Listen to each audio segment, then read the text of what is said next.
G'day guys and girls, today I want to have a look at APS-C versus Micro Four Thirds, the positives, the negatives, what has sparked my interest in these two cameras for photography and filmmaking. But hopefully we're going to find out what camera will suit your needs. So let's get into it and roll that intro.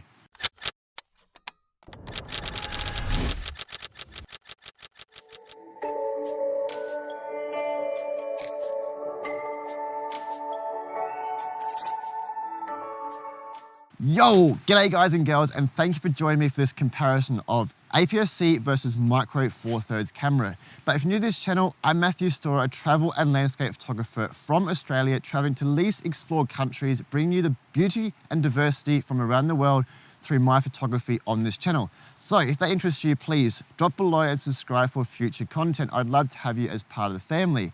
But today we might have a bit of a touchy subject between two different systems. But before you jump off this because you think it's another, buy this camera because it suits your needs, you need this camera, it is not that. This is a generalization as a travel and landscape photographer on trying to chase the camera that suits my needs.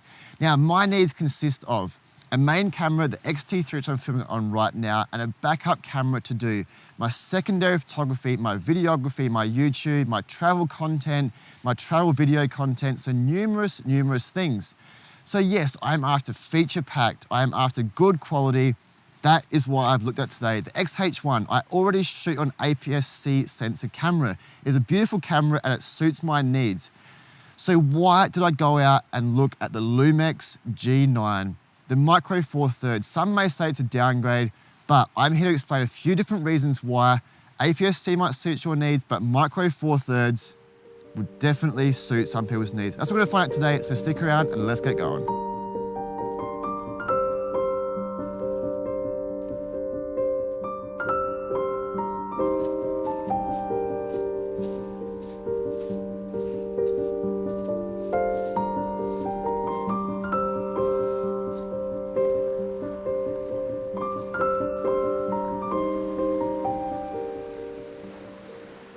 Rightio guys, if you're sitting at home thinking, what is the difference between a Micro Four Thirds system and an APS-C system sensor, and what considered me changing over to the Micro Four Thirds after shooting in APS-C for the last 3 years?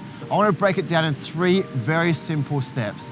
The sensor itself, in an APS-C system, it's 30% greater than the Micro Four Thirds system. There's positives and negatives around this, which we're going to touch on in a later part of the video. The APS-C system shoots in 1.5 crop compared to 2 times crop in the Micro Four Thirds. This is comparing back to full frame sensors. And also 4:3 aspect ratio in the Micro Four Thirds. I said before, for the last 3 years, I've shot with a Fujifilm or APS-C system sensor. So my portfolio, my YouTube content, my social media, everything I've displayed has been in a 3:2 format, compared to the 4:3 format that I'm going to shoot with the aspect ratio of the Micro Four Thirds. They're just some things to consider. So I said the 2 times crop factor. So this is a 12 to 60 mil lens. Therefore it becomes a 24 to 120 mil lens because of that 2 times crop factor. Forget any lens, we have to times it by 2, getting back to the full frame sensor, remember. But also it's an f2.8 to f4 lens. So when we compare it back to an APS-C, which I'm normally shooting on, it becomes a 4.2 to f8. It's very confusing, I know, but to sum it up, very similar. I said before that this is my backup camera, my secondary camera, which I want to use for travel, landscape photography, videography, and YouTube content. So 50% of that is photography based. 25% of that or 30% of that is landscape photography.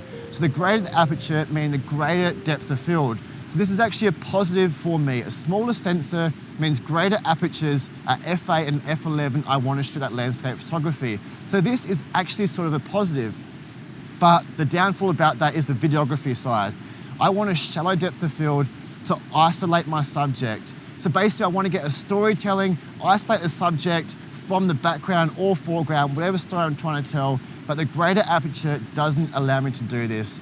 But I want to get onto this camera because there's many positives and many negatives about any camera but Micro Four Thirds, and what made me consider moving over to this Micro Four Thirds system.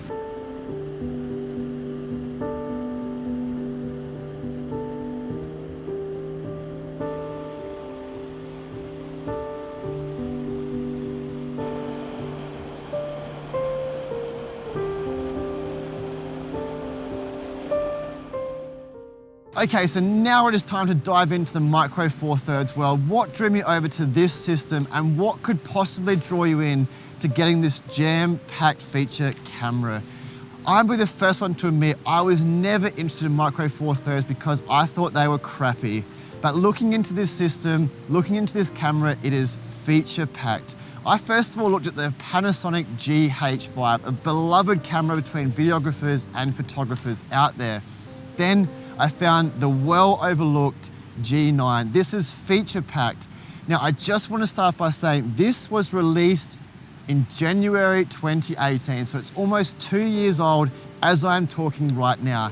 And I'm about to blow you away with some of the specs that come in this camera for a 2-year-old camera. This records in 4K at 60 frames a second. As of today, there are hardly any cameras recording at that frame rate, at 150 megabytes also, so a great bit rate. There are a few other features that I want to talk about which drew me over to this. It is the custom dials. So it's got custom 1, which I shoot RAW, custom 2, which I shoot JPEG on, custom 3 has another 3 custom settings in there, which I use all for my video recordings. So 24 at 4K, 60 frames at 4K, and the last one is 180 frames at 1080p. Now, I said, as you're watching this, I am a YouTuber and do videography. So the flip screen helps me record myself, finding composition and making sure I'm in focus, something I've always wanted and a massive drawing point for this camera.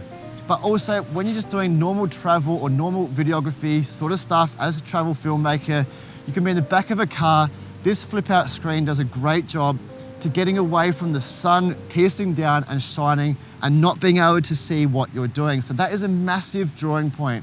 I understand if you're a photographer, you're gonna say, this is crap, I hate flippy screens. That's fine, that is your opinion. Me, I want flippy screens on every camera I basically own, so a massive drawing card for me. But the main thing that I want to touch on right now is nothing to do with in-specs, it is the body. This is the best camera I've ever put in my hand. Full frame, APS-C, and now Micro Four Thirds. This camera wants to be carried around all day. And that is very important for me. I said travel filmmaking, travel photographer, I want to carry this around all day and get the content that I need. This feels so good in hand. It is absolutely great. It's the same basically size as the X-H1, as the overall specs, which means bigger battery out of the camera, so it's gonna last a lot longer for recording, which is a massive problem with the Fujifilm I use. But because the body is the same size, it has got image stabilizer, but not any old image stabilizer, 6.5 stops. Because the sensor is so small, the body's so big, they can put the sensor in, build the body around it, and make the best features possible. So the flip screen and the 6.5 stops of image stabilizer was a massive draw card to me. I can film myself with a flippy screen and with the IBIS, walk and talk, and get buttery smooth footage. But also not wanting to whip the gimbal out all the time, traveling minimalist, lightweight, which I talk about on this channel quite often. I can walk around with the lens, which is also image stabilized, getting buttery, silky, smooth footage. That is an absolutely great feature. So definitely right now aimed at travel photographers, travel videographers that don't want to own gimbals or tripods. But like anything in the world, this has some downfalls, which I want to talk about right now. These cameras suck with noise. Yes, they have a noise problem. Because the smaller the sensor, it means more megapixels per inch, which introduces noise into the image. That's fine for the image for photography side of things. That's not really what bothers me. It's the videography side. I would still use this camera for professional use. Professional use on set for doing photography and videography. I can get about ISO 2000 to 3200 maybe, usable in the videography side, and that is what bothers me with the noise. Also shooting YouTube content at that sort of dawn dusk time when the sun's getting low, bumping that ISO up, it's a really big problem. Grabbing the APS-C sensor camera, shooting the 16mm at 1.4, I can shoot professional use all the time at 6400, even shooting the ISO at 12,800, shooting the Northern Lights, I could capture on this. This is really unusable at 6400 ISO. So that is a little bit of an issue.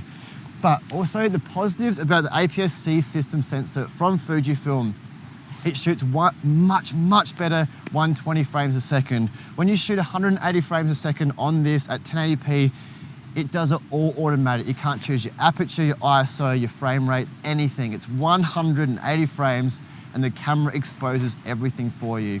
So the 120 frames on this is much better to the visual eye. Also with the APS-C system cameras, it has got a better lens selection. Fantastic from wide open 1.4s to wide angle f2 Samyangs, all the way to telephoto photography, different apertures, different focal lengths at a really good price point. So for me, that is a huge positive when looking at the APS-C system camera. And also, it's got to be said that I've already used Fujifilm, the X-T3 and the X-H1, so I don't have to provide more lenses for the Lumix, so it does make sense for me to keep this. But I want to touch on that on the next segment on who these cameras are designed for. That's what I want to move on to. Who are these cameras designed for? You'll be pleasantly surprised what I'm about to say.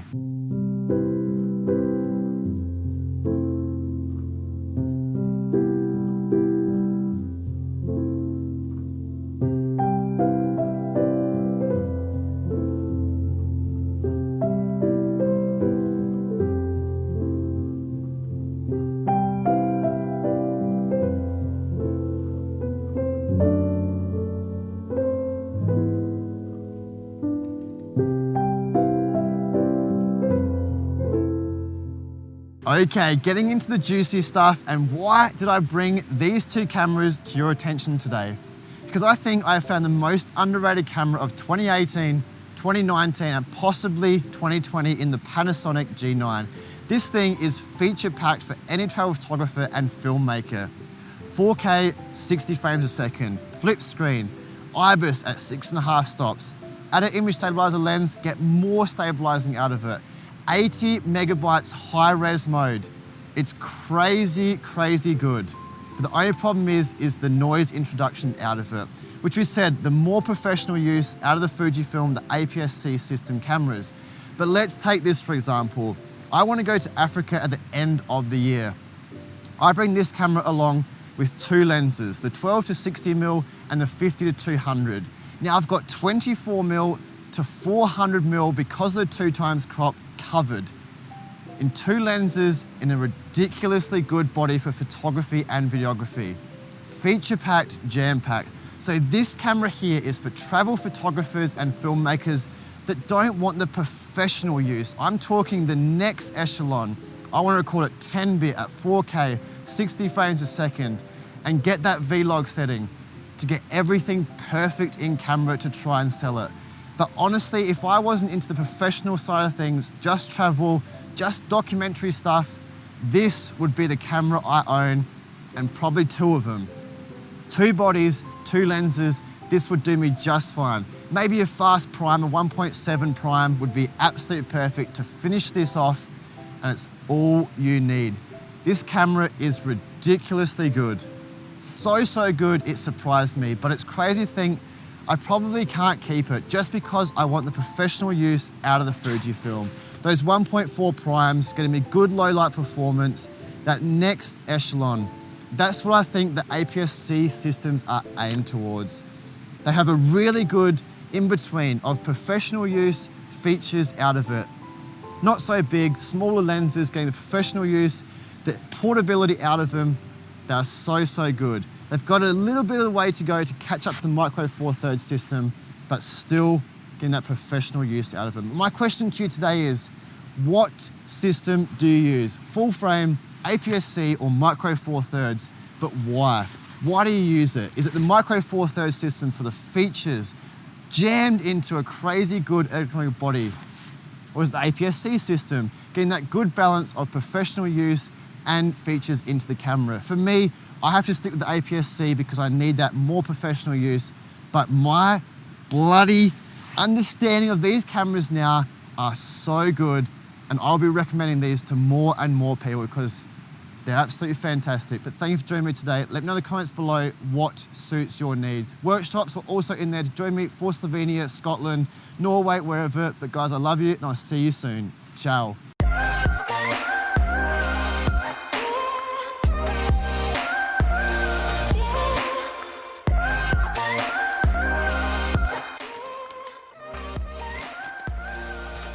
I'm Matthew Store, a travel and landscape photographer.